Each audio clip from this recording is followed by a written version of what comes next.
Pat and I got married. We waited 5 years to have children so that we could spend time together. And then we had our son. I was 38 when we had our son. Boy, we sure need siblings. And but then I thought, well, I'm too old to have more children. We talked about adoption or fostering, and then it was something that we just didn't pursue. It's kind of a scary thought. And so when this opportunity became available, it just all fell into place. Jaden was the same age as my son, so now he has a sibling the same age.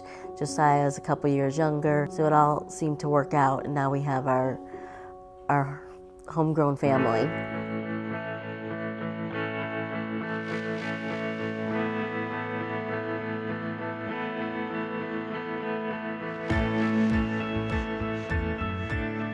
We went from a quiet one-child home to a home with 3 boys. We said we were ready and we wanted to do this. I don't think we took time to really think about how much of a change it would be, but they're all good changes. It was just, I had to learn how to parent over again. I had my son who I molded from birth, and then 2 kids, and they were already kind of set in their ways. It was trying at times, but overall, I mean, it's been a great experience.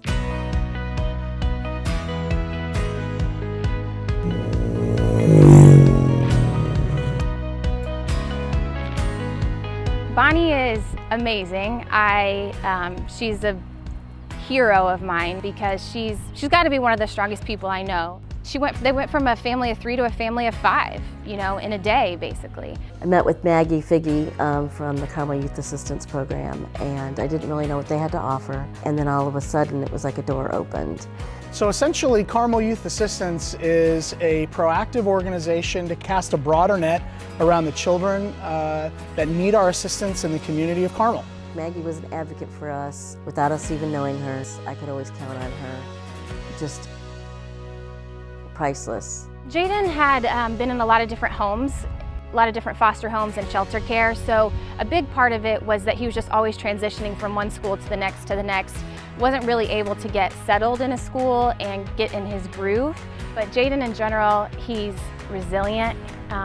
He really wanted to play an instrument when he was in 5th grade going into middle school, and he said that he wanted to be like Michael Jackson. So that was one thing that we were able to help with, was providing an instrument for him so that he could play in the band, and he loves it. Some of the pictures that Bonnie has sent me with a huge smile on his face during concerts or just with his saxophone, I think that's been a huge part of his life and something that brings him a lot of confidence at school especially. Some of the tools in our tool basket are just connecting them to services. They may be a family that doesn't have insurance. They don't know where to go to get their child help with counseling, help with medication management. Just getting them in an extracurricular activity sometimes is all they need to work more effectively in the school system, to be more successful in life.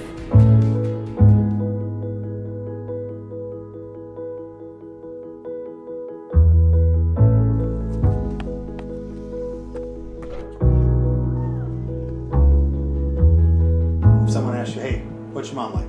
What's your dad like? What would you say? Fun and loving. What's it like having this family now? They are fun to hang out with. We can create like any game. We like to watch TV. On Netflix, we watch Fuller House. What do you want to do when you grow up? Either be a motocross racer, a basketball player, or a Navy SEAL. What do you think it's going to take to become a Navy SEAL? To never quit and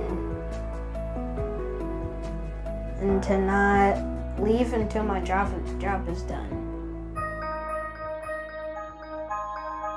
I get so excited just when a child has a smile on their face because we helped them get into a summer camp, or we helped them do something academically, find an academic success that they wouldn't have had before, or get into a sport or play an instrument, or any of those things that we were able to help be a part of.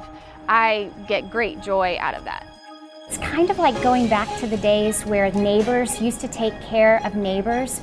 We want to be there and reach out and help these kids and families so that they can engage in the services needed without having that financial burden thrust upon them. Everybody on the board of directors and Maggie have to overcome is the perception that in Hamilton County, or more specifically in Carmel, that this need doesn't exist here, it exists elsewhere.